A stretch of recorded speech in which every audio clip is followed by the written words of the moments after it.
10 red flags you better stay away from when you're on your next RV camping trip. Stand by because I'm going to share them all with you right now. Hey there, Dr. Dave, the RV Dummy. How are you doing? Welcome back. Welcome. I am in my sticks and bricks right now, not in the RV, because as I'm recording this, we're coming up on a holiday weekend, and the last place I want to be right now is at some crowded campground. And by the way, thank you so much for understanding my last video that said something like I am pissed again, because it's just getting crazy out there. And in today's video, I'm going to share some things that I really think are going to help all RVers that go to campgrounds. And that's most of us. Now, before I start, I want to make it very clear that I do not hate people. As a matter of fact, I love people. I'm a people person. I love hanging with people. But when I go camping with my wife, Yoko, we do want peace and solitude and quiet and back to nature. And it's getting more and more difficult to achieve that these days. As many of you, by the way, thank you so much for all of the incredible tips, comments, helpful thoughts. I read all of them. They were really, really good. And you don't know how much I really appreciate you. I do. But anyway, let's get into the 10 red flags that you need to stay away from when you're camping. And if you do this, you're gonna probably be in pretty decent shape. There's nothing that's 100% guaranteed. I'll share that with you right now. But knowing these things, knowing who to stay away from, what areas to stay away from are gonna help you. So let's get right into it. I got 10 for you. And then at the very end, I'm gonna share with you who I think would be the perfect people to be near or next to at a campground. Let's go right through them, 1 through 10. They are not in any prioritized order. They're all important. Number 1 is no more important than number 10, and vice versa. Okay, here we go. I got them written down right in front of me. Number 1, stay away from families with kids running around. Now, before you hate me, I'm a dad. I've got 2 kids. I went through the whole process of raising kids screaming, going to schools and having events with kids. So I know kids, I know about kids, and I've raised kids. However, and I think I was pretty responsible as far as disciplining our kids in public. So if they were annoying or bothering other people, my wife and I at the time would make sure that our kids were respectful. But it seems like these days, a lot of parents are not like that. And their kids run rampant through the campgrounds, through other sites, not caring about where they are, screaming, being inconsiderate. I don't blame it on the kids at all. I don't blame it on the kids. I blame it on the parents. And as I said in my last video, Yoko and I honestly had an experience like this on one of the last trips we were on. It was just crazy until I had to step in and say to the kids, hey, no, look, this is our site. You got to go around. And then the mom kind of like halfway thanked me, thanks for disciplining my kids. I mean, it was crazy. So stay away from families with kids that are running around that are loud. It will make your experience much, much better. Number 2, also stay away from large groups. I've got nothing against groups. Groups are there to have a lot of fun, but in general, groups are going to be loud. So if you get the site, the map, the site of all the campsites, I mean the key to all the campsites beforehand, when you reserve your site, don't be near or next to a large group site, or you will most likely be regretting that every single second you're there. They're going to be loud. They've got the right to be loud, I guess. I mean, I think it's inconsiderate when other people are near them, but they still are going to be loud. Number 3, stay away from people that come in with multiple toys and they're hauling all kinds of stuff like boats and all-terrain vehicles and all, you know what I mean. They've got all these toys with them, and they're likely going to be, they're there not for solitude. They're there to have fun. They're there to make noise. They're not there for the nature. They're there to be loud with their motor things. And I just don't want to be around those types of people. If you're one of them, God bless you. It's go have fun. I just don't want to be near you when I'm looking for quiet and peace. That's all. Number 4. That was number 3. Number 4 is, we're going right through. We're not editing. We're not doing any editing. We're going right through this thing. So number 4 is, a red flag would be groups of men. And yeah, I can be sexist here, but generally this is the case. Groups of men they're displaying large Confederate flags at their campsite. Again, I'm not here to make any type of political statement, racial statement, anything like that. But generally, when you get a group of men that have Confederate flags flying all over the place, generally, let's just say that's not the type of group that I really want to be near when I'm looking for peace, quiet, things like that. Okay, enough said about that. Number 5, stay away from a rig with a big outdoor TV screen, especially if it's football season or if there's a football game. Yoko and I made this mistake.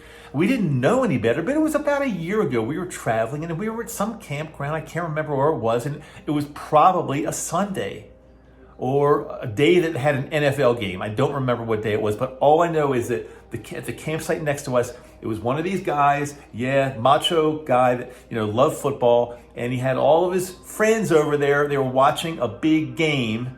I think it was a football game, a big game on their big outdoor screen, drinking a lot of beer, screaming, rooting, and again, that's all fun.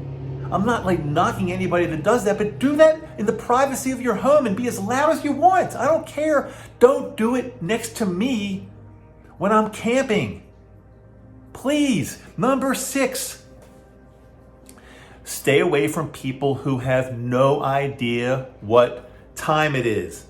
They're like clock is off. They just don't have a clock because this happened to us one of these past times we were camping. So we're there, we're eating dinner, we're getting ready to make a nice campfire. It's peaceful, it's really nice. Next thing we know, and the site next to us is empty. It's always a little scary not knowing if it's going to stay empty or who's going to pull up into it. Sure enough, this pickup truck with a trailer pulls in. It's a family. It's a husband, wife, 2 or 3 kids. I can't remember.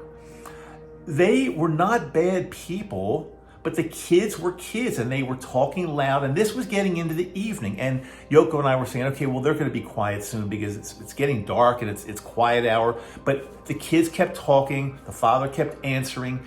Going on 11 p.m., they weren't loud enough for me to file a complaint or to go over there and say, hey, shut up. And they weren't, but they were loud enough. They were talking that their conversation at 10:45 and 10:50 p.m.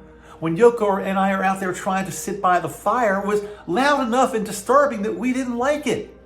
They had no idea what time it was. They pulled in late. They didn't care. They were there to have fun. Stay away from them, please. Number 7.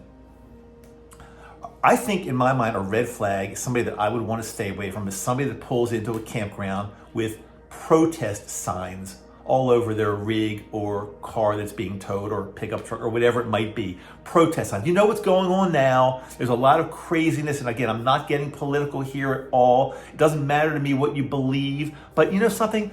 When I go camping, I'm not there for a political purpose. I'm not there to see what you're protesting this week about or this day. I'm not there to see protest signs and soap written all over your windows that this is this and this. No, I'm not there to see that. I'm there to get away from all that stuff, to get away from the craziness and I'm not even going to say it. I'm getting riled up now. You can tell I'm getting totally riled up. Stay away from protesters. Trust me. It will be better for everybody. Number 8. Stay away from families and groups that have dogs that bark. Hey, look, I'm an animal guy. Yoko and I love animals. We absolutely love animals to the point where we send a lot of our charitable contributions to animal shelters, societies. We love animals. We go out and help animals. We volunteer. We do whatever we can. But on the other hand, when I'm camping, I don't want to be next to your barking dog that's out of control. A couple barks here and there, love them. or love her. But a dog that's constantly barking that you can't control, no, I don't want to be next to you. I'm staying far away if at all possible. Number 9, stay away from, unless you are one of these, and again, I got nothing against you, I just don't want to be near you, smokers especially. So guys with, and I'm saying guys, that's sexist also. Yeah, I know I'm a sexist, of course. I'm not really, but I'm making fun of it. Guys with big fat cigars. We were somewhere just this past weekend, sitting down, being peaceful, enjoying the outdoors when some guy shows up. He brought his own little lounge type chair and he's laying back, having a great time. I don't even know how you do it, smoking a big fat cigar the entire time. It just stunk the whole area up. It was horrible. He was probably having a great time, relaxed, smoking a cigar, but for everybody else around the area, no, we did not enjoy that at all. And if a campground does not have a no smoking policy, there's nothing you can really do. It's the outdoors. A lot of campgrounds, many campgrounds allow it. There's nothing you can do, but I'm going to stay far away if I possibly can. Number 10, this is a little tip for you when you're looking at, again, the campsite map, the map of all the campsites. Stay away from the central area. So in other words, if there's like a big perimeter and a bunch of campsites in the middle, the middle campsites it's going to be more likely that you're going to be near a lot of other campsites. And the chances are some of them are going to be either together and loud or just collectively loud because there are a whole bunch of them. Yoko and I always try to pick something that's on the perimeter and the furthest away from everybody else. That's what we've learned when you look at the map of all the campsites. Pick something that's a little bit out of the way. If there's like a little alcove or something tucked away, it's a little more private. Pick that campsite. You'll be much better off. Whereas we've made the mistake before and been more in the central part. And oh my God, when 3 and 4 and 5 families pull up in their fifth wheels together and they're either sharing or splitting 4 to 5 different sites that are right next to you, it is not a good situation. That was 10. Who would I like to be near? Who is like probably the best group or family or people to be next to when you're camping? Well, this is going to sound really politically incorrect, but I don't really care because it's probably true. You're gonna hate me for this, but my dream would probably be to be right next to an elderly Asian couple. You don't see many camping, but just picture an elderly Asian couple and all they're doing is just sitting there the whole time, enjoying themselves, eating, probably not talking a lot. And if they're speaking, maybe you can't even understand because they're speaking an Asian language, but they're speaking softly. Generally, not always, but generally Asians just, I can say this because I'm married to an Asian, so I'm not like a racist or anything, but they're generally quieter. So I know that might offend some people.